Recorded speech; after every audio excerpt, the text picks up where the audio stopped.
चलिए next topic start करते हैं। गदर मूवमेंट। गदर मूवमेंट क्या था? ये 1904 में मोस्टली इंडियंस जो थे, जिसमें ज़्यादातर पंजाबीज़ थे, वो मतलब कि माइग्रेट करना चाहते थे वैंकूवर कनाडा में एक अच्छी लाइफ स्टाइल के लिए ऑब्वियसली। तो जब वो कनाडा गए तो उनको रेशियल डिस्क्रिमिनेशन का सामना करना पड़ा। और उसके बाद क्या हुआ? उसके बाद उन्होंने सोचा कि ये इसलिए में भी हो रहा हो क्योंकि वो एक आज़ाद देश से नहीं बिलोंग करते हैं। तो जो दो सिख थे उनका नाम क्या था? तारक नाथ दास और जीडी कुमार। उन्होंने मूवमेंट स्टार्ट किया कनाडा में ही, और उन्होंने वहाँ पे एक दोनों ने न्यूज़पेपर स्टार्ट किया जिसका नाम था स्वदेशी सेवक। ये तारक नाथ दास ने स्वदेशी सेवक स्टार्ट किया, और जीडी कुमार ने कौन सा न्यूज़पेपर स्टार्ट किया? फ्री हिंदुस्तान। ठीक है। उसके बाद क्या हुआ कि कुछ साल बीत गए। इंडियन नेशनलिस्ट एक्टिविटी जो है, पॉलिटिकल एक्टिविटी जो थी, वो कनाडा में स्टार्ट हो गई थी। 1910 में कनाडा गवर्नमेंट ने इस चीज़ पे नज़र रखा कि नेशनलिस्ट एक्टिविटी कैनेडियन स्टार्ट हो गई है कनाडा में। तो कैनेडियन गवर्नमेंट ने नज़र रखा और पाया कि जीडी कुमार तारक नाथ इस चीज़ की वजह हैं, तो उन्होंने उनको कनाडा से बाहर निकाल दिया। जब कनाडा से उनको बाहर निकाल दिया गया तो वो सिएटल जा कर के बस गए।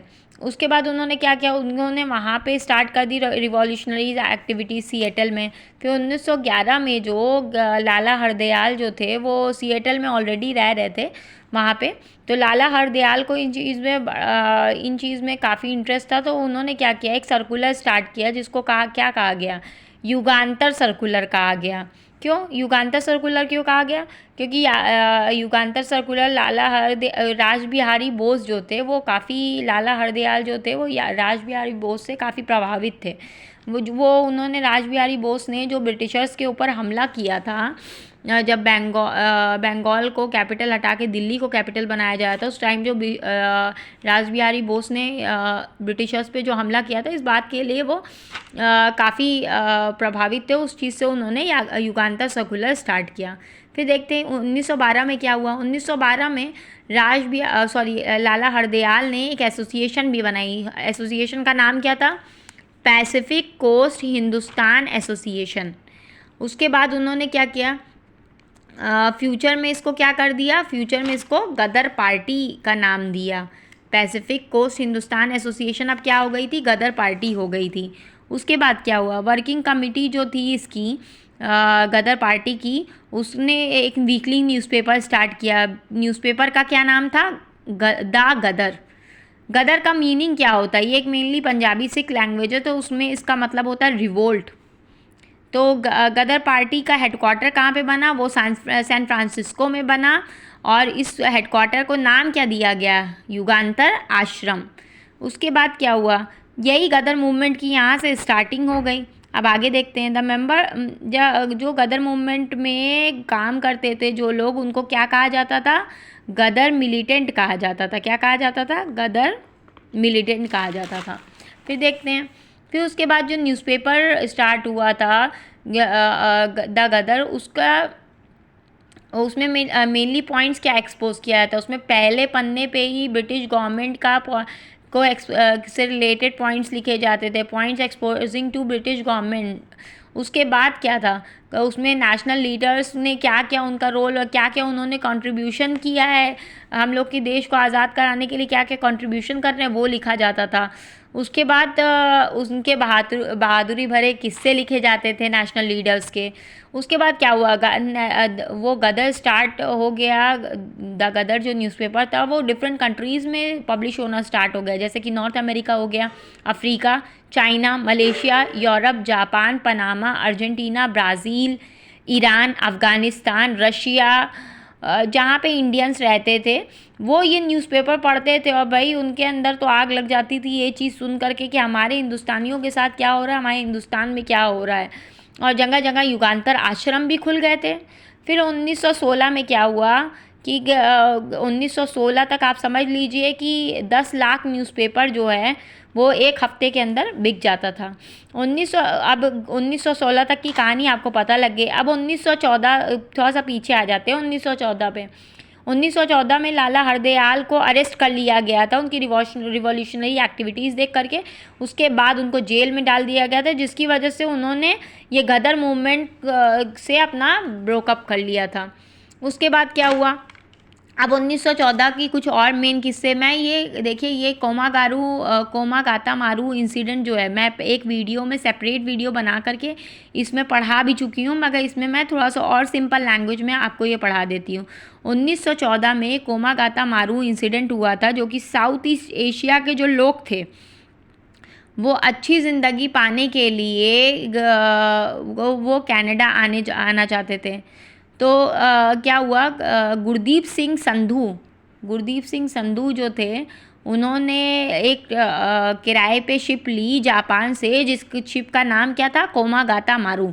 अब यहीं से सारी कहानी स्टार्ट होती है।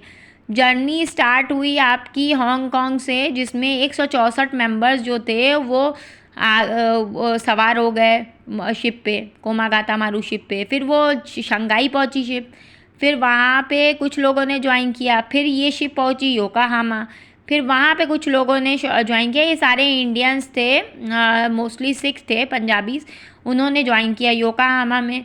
और फिर ये शिप कहाँ पहुँची, 376 टोटल पैसेंजर्स हो गए थे। इन 376 पैसेंजर को लेके वो कहाँ पहुँची, कोमागाता मारू शिप वैंकूवर पहुँची कनाडा में एंटर करने के लिए। उसके बाद क्या हुआ, अब जो पोर्ट अथॉरिटी थी उन्होंने डिनाई कर दिया, भाई अंदर नहीं आने देंगे। इसके लिए इंडियंस वहाँ पे शिप पे उन लोगों ने प्रोटेस्ट किया, जो इंडियंस कनाडा में रहे थे उन्होंने भी प्रोटेस्ट किया, कोर्ट केस भी हुआ, मगर कनाडा की जो गवर्नमेंट थी वो अपनी बात पे टिकी रही, उन्होंने इन पैसेंजर्स को अंदर नहीं आने दिया कनाडा में।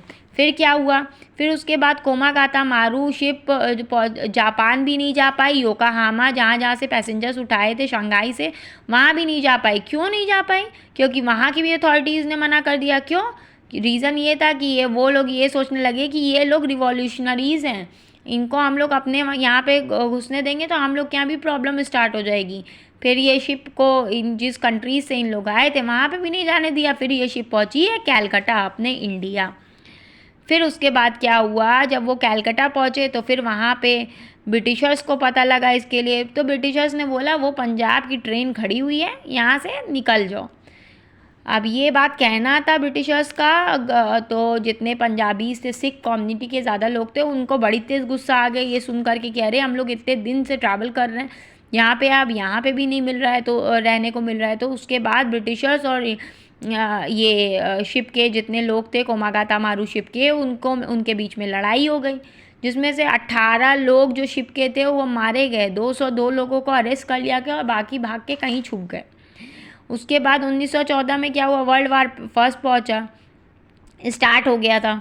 उसके बाद गदर मूवमेंट के जो पीपल थे उन्होंने क्या किया, कनाडा से इंडिया आए और राज बिहारी बोस के पास आए, बोले कि हम लोग, ये बहुत अच्छा मौका है, वर्ल्ड वार फर्स्ट चल रहा है, इस टाइम हम लोग ब्रिटिश गवर्नमेंट को अच्छे से मज़ा चखा सकते हैं। तो इसमें क्या हुआ, इन लोग उसके बाद जो ब्रिटिश आर्मी में जो इंडियंस वर्क कर रहे थे उनके साथ मिल करके ये मूवमेंट स्टार्ट ही कर रहे थे कि CBI जो थी ब्रिटिशर्स की, उन्होंने भाई पता लगा लिया और ये फिर ये मूवमेंट स्टार्ट होने से पहले ही एंड हो गया। राज बिहारी बोस चले गए शायद जापान, हाँ जापान चले गए, वहाँ जाके उन्होंने मैरिज कर ली। इतना ही था। अब देखिए इतना मैंने नोट्स बनाया है, काफ़ी ढूंढ के बनाया है, बड़ी मेहनत से बनाया है। तो आप प्लीज़ मेरा चैनल सब्सक्राइब कर लीजिएगा, लाइक कर दीजिएगा, कमेंट कर दीजिएगा। अब देखिए मैं सिंपल लैंग्वेज में बताने की कोशिश करती हूँ, राइटिंग काफ़ी अच्छी नहीं है मगर थोड़ा बहुत समझ में आ जाएगा। तो अगर आपको मेरी मेहनत पसंद आई हो तो प्लीज़ आप मेरे चैनल को लाइक कर दीजिएगा, कमेंट कर दीजिएगा, सब्सक्राइब प्लीज़ कर लीजिएगा। मेरे सब्सक्राइबर बहुत कम है। मुझे लगता है कि पढ़ने लिखने वालों के लोगों का चैनल सब्सक्रिप्शन बड़ा कम होता है। यही डांस म्यूज़िक में होता है तो बड़ी जल्दी जल्दी हर जगह सब्सक्रिप्शन आ जाता है, फॉलोअर्स आ जाते हैं, मगर पढ़ने लिखने वालों लोगों को इनकी वीडियोस को बड़े कम लोग सब्सक्राइब करते हैं। लेट्स सी, देखते हैं। बाय।